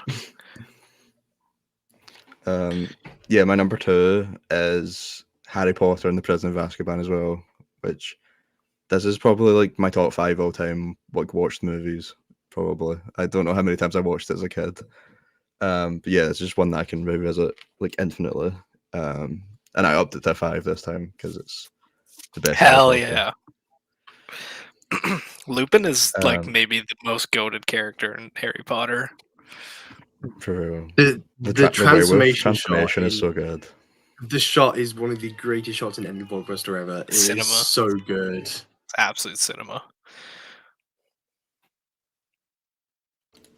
Yeah, so right, and my number 1 is another one that I upped to 5 on rewatch, is also the Florida Project. Sean Baker. I'm on like a Sean Baker binge right now. He's quickly becoming one of my favorite filmmakers. And Anora is like probably my most excited or most anticipated movie of the year now. I really hope that gets like Best Picture, Best Actress awards. I think it already has the Best Picture nom locked. Yeah, for sure.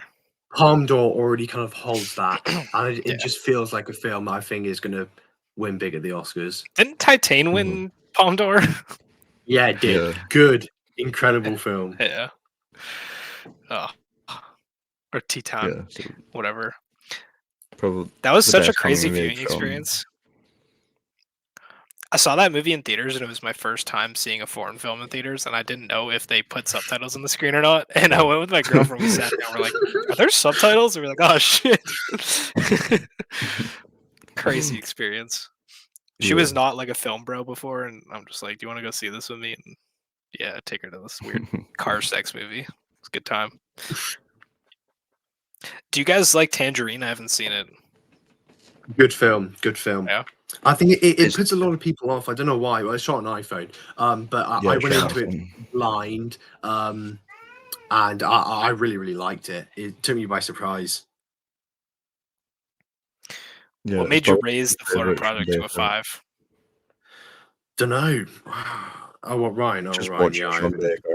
Like, it was already in my top 100. Like, I watched in like 2021.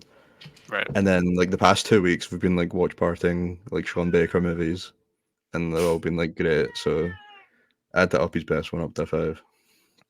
And do you guys like the ending? Yeah, I love it. It's definitely I didn't like it on first watch, but I do really like it now. That bit shot on iPhone as well, I'm pretty sure. Yeah, it is. I don't mind that, the shot on iPhone thing. There's that, it's a Steven Soderbergh movie, I think, Unsane, about the girl that gets trapped in the mental hospital with a stalker, and it's shot on an iPhone. I don't know if you guys have seen this movie. It's fucking nuts. No. It's so tense and creepy. Unsane, like UN, Unsane, like insane, but with a U. It's a banger. Yeah, it's really tense and creepy. Yeah, it's this girl. I can tell from the letterbox banner that it's shot on an iPhone. Yeah, it's like this girl. She has a stalker, so she kind of moves and gets a new job and all this, and she ends up getting trapped in a mental hospital with the stalker there. It's really good. Huda is an interesting director. I love Soderbergh, dude. Logan Lucky. I love Logan Lucky. That's one of the best heist films. It's on the same level as the Ocean's 11 for me. Yeah. I love. Is it? Side Effects is an interesting film. I think love it's Side Effects. pretty good. I think the third act, like the plot twist at the end of Side Effects, is a really good payoff. And And I then- want to see his Solaris remake. I love Contagion. Rewatching Contagion during Contagion, COVID was I an haven't seen insane. It was an insane experience watching that in like 2021 during the lockdowns. Holy shit. Yeah, I watched it like mid lockdown and I gave it a 5, I think. Because it was just such a crazy No experience. wonder. Yeah. Yeah. I've not really seen much Steven Soderbergh. I think I've only seen Ocean's 11. He's got that new film coming out this year. Presence, is it? It premiered at Sundance, I think. It sounds really interesting. Ghost Story, I think. Sounds really interesting. He has this, it's like a noir thriller called No Sudden Move, and the cast is super stacked. It's Don Cheadle, Benicio del Toro, John Hamm, Ray Liotta, Brendan Fraser, Kieran Damn. Culkin. Yeah, it's like this mystery heist crime thriller. I really want to watch it because the cast is insane. I saw Kimmy, that thriller he put Kimmy's out. interesting. Oh yeah, I've seen that as well. Actually, It's all right. It's all right. Yeah, it's pretty messy. yeah. I think I don't know. That was one of the first films I legally watched. I don't know why I remember that. I don't know just why. watched it for Zoe Kravitz. I didn't Yeah. know it was It's Steven an Soderbergh. interesting film. He's such a hit and miss director, but like his hits are hits. I Mm, need to get to watch Aaron Brockovich. I know people love that movie. mm. What was your next one, Ryan? Yeah, that was my number one. So, Oh. which What was that? Oh yeah. Florida. I'm gonna, Project. yeah, Mm. I'm gonna go a little further back just because I've been gaming hard this week, so I haven't watched that many movies, and the ones I've watched That's are right. like a lot of 2.5s and stuff. Number 5, I watched Beverly Hills Cop for the first time. I thought it was I've not hilarious. seen that in ages. It's really funny. Never seen it. Eddie Murphy killed it. I thought it was awesome. I watched it again like a couple days after. His chemistry with the other characters on screen is great. The action's fine. It's like pretty standard 80s action movie. Yeah, really good first watch. Number 4. I watched Pi today on Ryan's request. Oh after yeah, I what did you watched think about Mother. this? I thought it was sick as hell, dude. It's the first like 2 acts are very much this like rabbit hole that he's going down about just like tracking numbers and what everything means in the world, and he meets this character who starts like connecting the like the Hebrew language to numbers, which is really sick. Yeah. And the It's black so and cool. white, super grainy, like it feels so raw, like it's a very Did you see the like Eraserhead stuff I was talking about? yeah. Yeah, The you need to watch scene that with as well. I think you'd like it. the brains in the sink. Yeah, really Yeah. cool.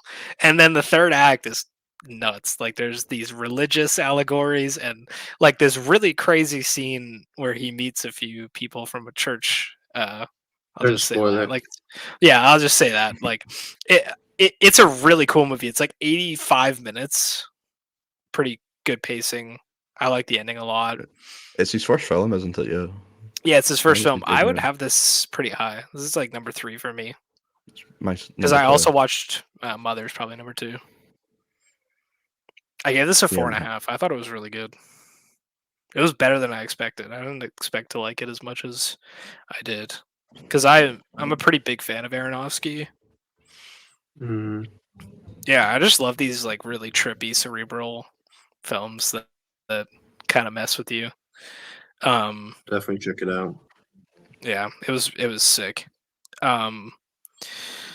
Number 3, I watched The Coffee Table, which a couple I've people been had recommended to me. meaning to check This is one of the craziest movies I've seen in a long time.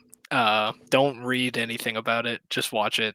I rented this for $3.99. It's maybe the best $3.99 I've ever spent in my entire life. This is like the darkest dark comedy I've ever seen. It's fucking hysterical. in like the worst way possible, where you feel like you shouldn't be laughing at it. You feel like a bad person for laughing at it. It's wild. I'd seen It's people like didn't know how to rate it, and they just left it unrated. Yeah, Remy watched it this week. He didn't even rate it. He couldn't rate it, and I think that's crazy. It's very valid because it's a divisive. It's a very taboo type thing to make a movie about. Is it a hard watch?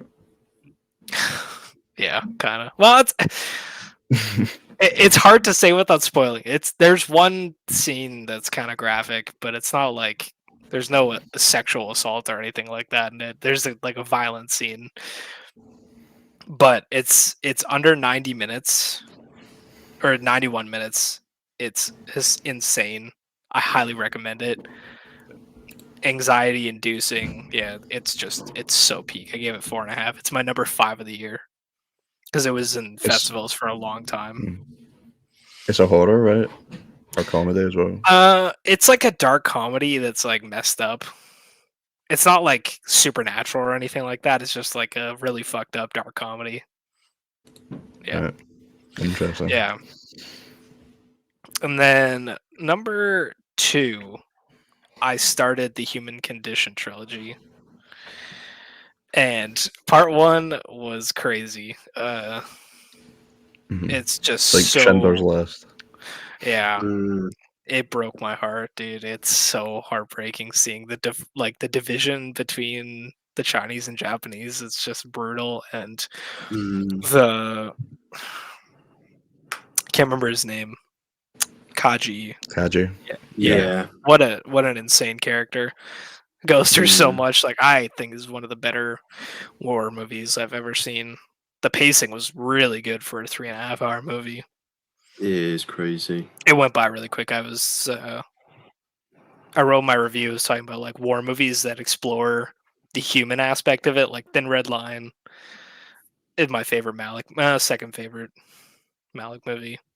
I love that kind of stuff. Like, I always talk about how I think Platoon is underrated because I think the way it explores the good and evil in like the human aspects of war is so interesting. It's like it's kind of like taking the damage that war does to somebody from Full Metal Jacket and kind of cranking it up to the full-blown battlefield stuff. And you've seen Apocalypse Now, right? Yeah. I haven't seen it. Oh, okay, right. I own it. Love it then. Yeah, I own it. I haven't watched it yet, though.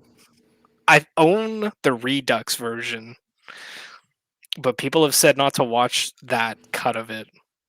That was the first version I watched. That's like got everything in it. Like, there's nothing cut from it. So like, it's not like a bad first watch. Right. But the final cut's definitely the best version, I think. I might have to check that out. I'll watch it soon. But yeah, I love these war movies, stuff like this, and people saying that the second one is like Full Metal Jacket, and then the third one is what did they compare the third one to? The third one's a bit of a combination of things. Come and See, is it? People said. No. There's that one Letterboxd review. It's like yeah, I'm trying to find it. Saving Private Ryan, 1917, and The Pianist. Oh Jesus! The last one. A crazy. Last one is the 1 and 3 are close to me. They're interchangeable. 2 is, I think Ryan will agree, is like it's still great, but it's like the clear weakest of the 3. I still really, really like it, but yeah, first and third are incredible. Yeah, I thought it was phenomenal. Something that I've been dying to talk to you about because I think you're the only other person that's seen this Oscar. I watched Woman in the Dunes. This is my number 1. This movie is nuts. I put off watching this movie for so long. I don't know if you know what this movie is, Ryan, but no. Let me read you the Letterboxd synopsis, which is maybe the worst written synopsis for a movie ever. An entomologist suffers extreme psychological and sexual torture after being taken captive by the residents of a poor seaside village. That's the description of this movie on Letterboxd. It's 32 in the top 250, which is the only reason I watched it at the time because I was trying to complete the top 50. But yeah, I think I love it even more now than I did when I first watched it. When did I watch it? I watched it last July, so nearly a year ago. So I think either at a 4 at the moment, I could see it going up on rewatch. But yeah, it's such an impressive film. It's ridiculous. But yeah, it's just such a fascinating film as well. I need to watch. The director did The Face of Another, which is another film I've been meaning to watch for ages. But yeah, really, really fantastic film. Yeah, it's insane. I was saying it kind of feels because the plot is this guy. He's like he's studying bugs and he gets caught in this sand dune and he's trapped at the bottom of this like valley with this girl in a little hut. And the villagers kind of like, nah, you can't come out. And it feels like The Lighthouse almost, where they're trapped in this very isolated area, kind of losing their minds. It's insane. It's very entertaining. So it's all one location? Yeah. Okay. Yeah, entire check it out. That sounds interesting. It's on the Criterion channel. I don't know if you guys have that. No. Nope. It's 2.5 hours long. And I was so hesitant to watch it because I thought it was just going to be like a bunch of rape on screen. And there's like, it's not a graphic movie at all. This is a terrible description. There's like no nudity, no violence, but it's just like a crazy character study. The visuals are insane. It's very big in scale, even though it's all set in this tiny ass hole. Yeah, I loved it. Absolutely loved it. 5 stars.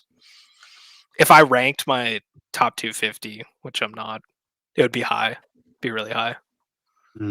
I do want to rewatch it, even though I already love it. Yeah.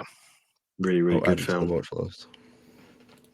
Shout out Alex. I also watched the End of Obesity South Park special, and it was hysterical. Yeah, peak. Yeah, that's my top 5 for the last bit. Is that your number 1? Yeah, that was my number 1. Okay, nice. Okay, the coffee table should be number 1. Watch the coffee table. Yeah, I'm interested. I need you guys to watch it. It's so good.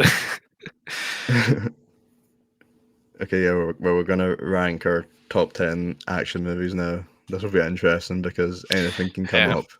Usually when we do these, we're doing it collaboratively. Yeah. Do we start at 10 and go up? Or you just pick a spot? Okay. Gotcha. I've got a who's wheel going first? To spin the order. Let me share my screen. Right. So this is to go first, is it? First. Yeah. Okay.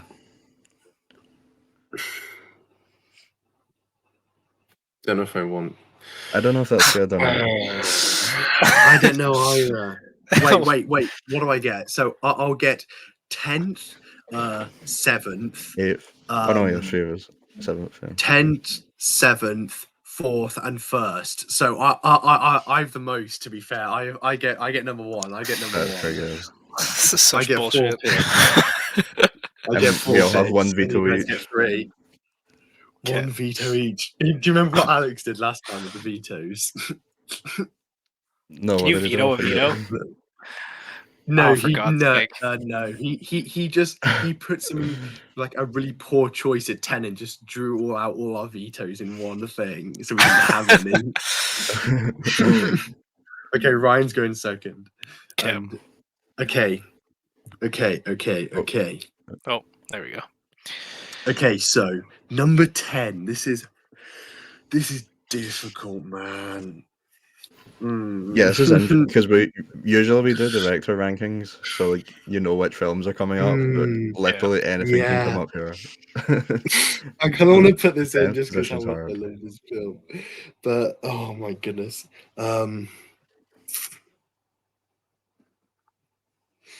Number 10. I'm gonna throw in number 10. It's got 10 in the name. I'm going for Tenet. That's criminally low. That is criminally low. I don't want to use my veto, but I'm glad it's on the list. I'll take it. It's on the list. Yeah, I think it's good that it's on the list, to be honest. I wanted It's not higher. actually I'll in my take top it. 10, but I'm okay with it being there. Yeah. Okay. It's on the edge for me. It's on the edge, but I wanted to get it in because I love it so much. Okay, Ryan, what are Me. you going for? Interesting. Should I do the Alex attempt and try and get rid of the vetoes? Oh no. It's so painful. No. I'm gonna be nice and oh wait, I don't know. You both hate different films. This is interesting. Yeah, we do.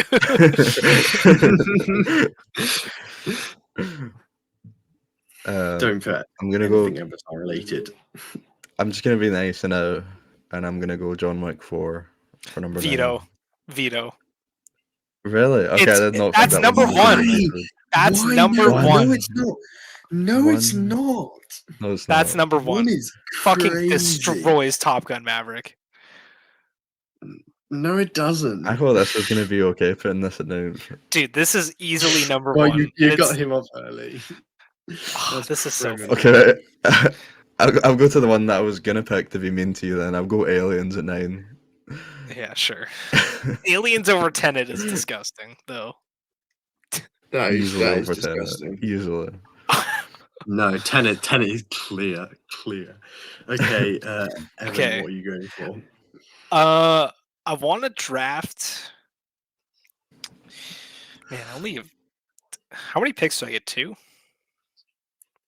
No, one for now, and then later on. No, you get 3 in No, total. later. Oh, 3 in total. Okay. Yeah, 3 in total. Okay, I I'm want to pretty take. sure it is anyway. Yeah.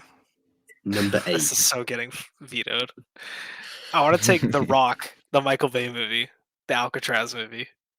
Such a I've banger. never heard that film in Random. my life. Dude, it's such a fun Heard of it? movie. It's Nicolas Cage, Sean Pretty good from what I Connery. remember. Oh, it's so fun. I I've want to never veto heard it, that film in but my I'm scared life. of what's gonna come up later on. Yeah, same. You could veto it if you want to get a better pick. This is just to shout it out. The amount of stuff that's going to If you veto it, I'll pick something good. I'll pick something good. I got. I'm glad I've got number 1 pick, unless some. I'll veto it. Okay. I'll let Oscar say it. Okay, I'll take Skyfall.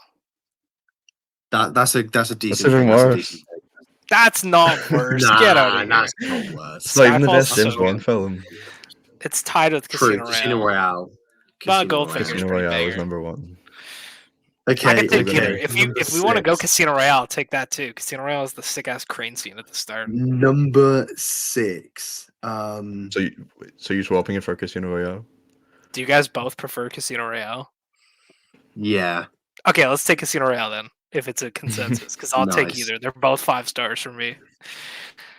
Okay. I love James Bond. I feel like this is some things I just want to pick for the vibes kind of thing, even though I have some things higher. I'm gonna go for Michael Mann's Miami Vice. Is that an action film? Is it? That's a crime I mean- thriller. Crime drama. Fine. Okay, fine. I'll go for something else. In that case,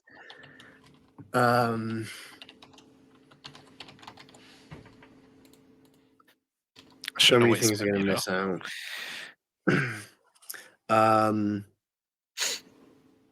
I will go for Mission Impossible Fallout.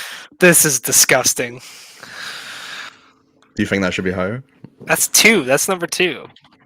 It's not the No. best Mission Impossible. Hot take. That's what? What? How is You it have not? one first over one- it 'cause the first one, you glazed the Brian De Palma Palma so juice. hard, dude. That's insane. Oh Okay, my god. Ryan.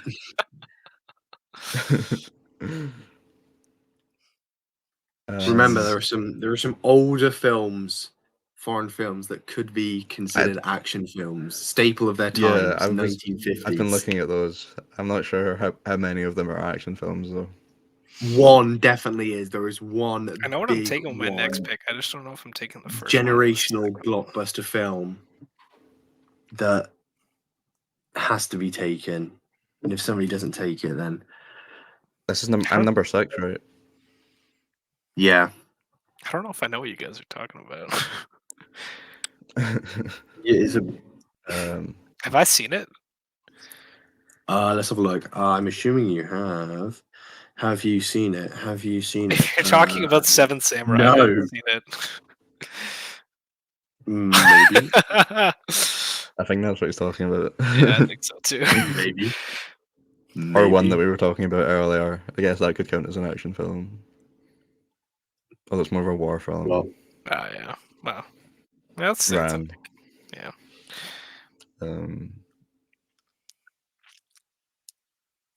I'm gonna go The Matrix. Good choice. Good choice. Good choice. Good Sure. choice. Do you like them? It's number 4 for me. That's number 4 of all time for me. Okay. Action wise, I love The Matrix. It's higher than 6 for me, but I just was scared of it not getting picked. That's fair. Okay, I'm really scared of something else not getting picked. Well, I was gonna draft. Shit.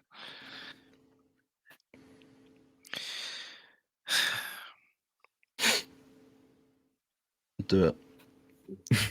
I want to draft Ip Man. What's that? It's the Donnie Yen action movie about the guy who trained Bruce Lee.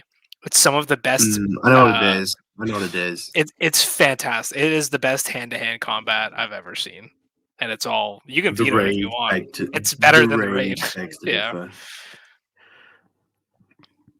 the Raid is on my list too. The Raid's kind of. I still have a veto. You do. Huh? But I feel like someone else might. You can have it. Use your veto. Use it. Take it, man. Peak movie. It's so good. There's this scene where they fight on tables that are upside down. And they jump around on the table. 4. What's it called? Ip Man. IP Man. Ip IP. Does Evan like this film? Yes or no? Evan has this film at a 5-star, but do I trust him to pick it? I don't have. Wait. But will you guys class it as an action film, though? Fuck. Surely it is.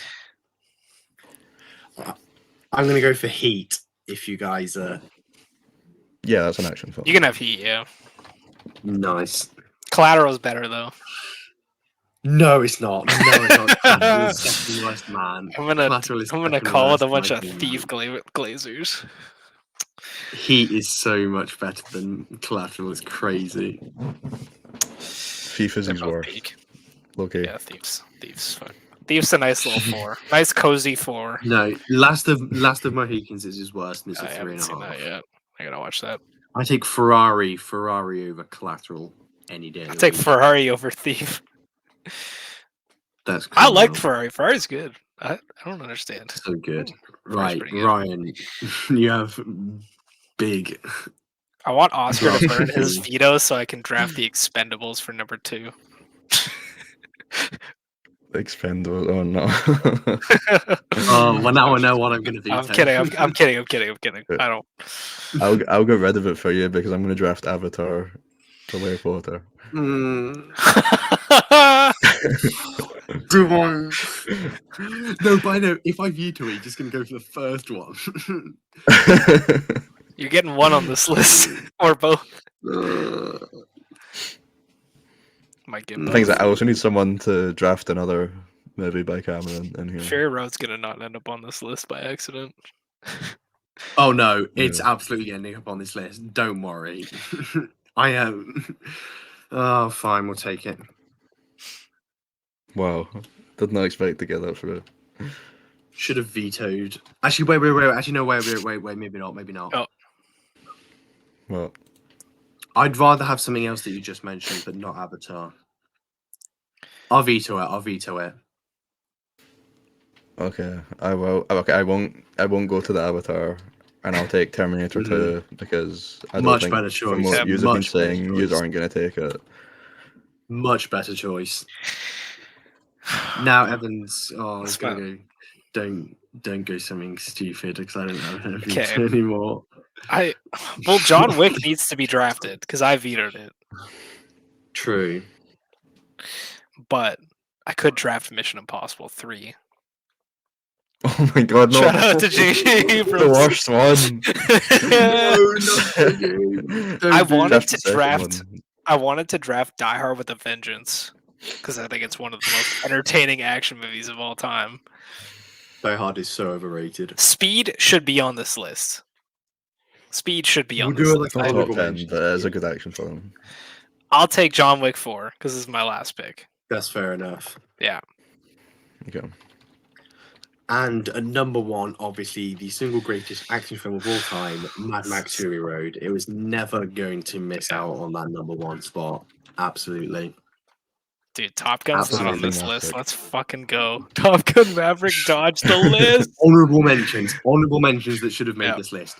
Hot Fuzz is kind of an action Dude, film. I had Hot Fuzz on my list. I feel like it should have made that. Akira is kind of an action film, maybe more sci-fi. Seven Samurai absolutely should have been on this list. I don't know how we didn't pick that. Kill Bill 1, definitely. Ran Kill Bill kind was of my is. favorite. Top Gun Maverick should have made it. Raiders of the Lost Ark, people are going to be a bit annoyed. That That's probably an should have made adventure it on movie. there. Furiosa as well. We've just been Dude, talking I almost about, drafted Transformers 1. I'm just glad number 1 is what it is, and I'm glad Tenet Speed made it Racer in there. too. Yeah, That was Like, that was Yeah, close Speed to my top Racer, 10. yeah. Dude, shout out to Dread. Dread is underrated. Ooh, good film. I feel like Seven Samurai should have been on there, but it is what it is. I'm so hyped that Tenet's on this list. Yeah. I thought that's a pretty It's clear solid from list. this list who the action goat is, though. Nobody Yep. else has 2 films here. Yep. Oh dear. You're the only person who picked those 2 films. It's not like I was. No, I having almost Terminator drafted- 2 would have been criminal. Yeah. I almost drafted Avatar. True. But we need a John Can't Wick believe on the list. you can't believe you're picking Way of Water over Terminator 2. Can you read the Oh, picks yeah, I back? Terminator was 2 is hoping so to. much better. Yeah, so we have Tenet at number 10, Aliens at number 9, Casino Royale at 8, Mission Impossible Fallout at 7, The Matrix at 6, IP Man at, is it Ip Man or IP Ip Man? Man. Ip Man at 5, Heat at 4, Terminator 2 at 3, John Wick 4 at 2, and Mad Max Fury Road at the number 1 spot. This is a good top It's a 3. solid list. Nice. This is a very solid list, and Top Gun's not on it. Hell yeah. I wouldn't have John Wick that high. Really?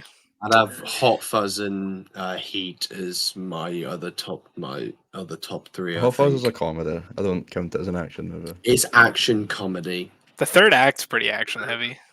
It is. The third act is action. I love that shot in Hot This Fuzz is- when the church tower thing falls off and just Oh, so good. folds that dude in. Oh, it's so good. I was thinking of drafting 13 Assassins, the Takashi Miike movie, because the third act is insane. Oh, none of you guys have seen this. Oh, No, it's I've not seen it. really it's Yeah. the action at the end is nuts. I'd recommend it. It's really good. It's pretty slow to start, and yeah, third act's nuts. Okay, well, I think that's a pretty solid top 10. Let us know, let us know down below if you agree with this top 10. What did we miss? What should have been in this top 10? But yeah, thanks for listening. Also, let us know what you thought of Furiosa. Do you think it's the best film of the year? Better than Dune? Maybe some of us do, some of us don't. But yeah, thanks for listening.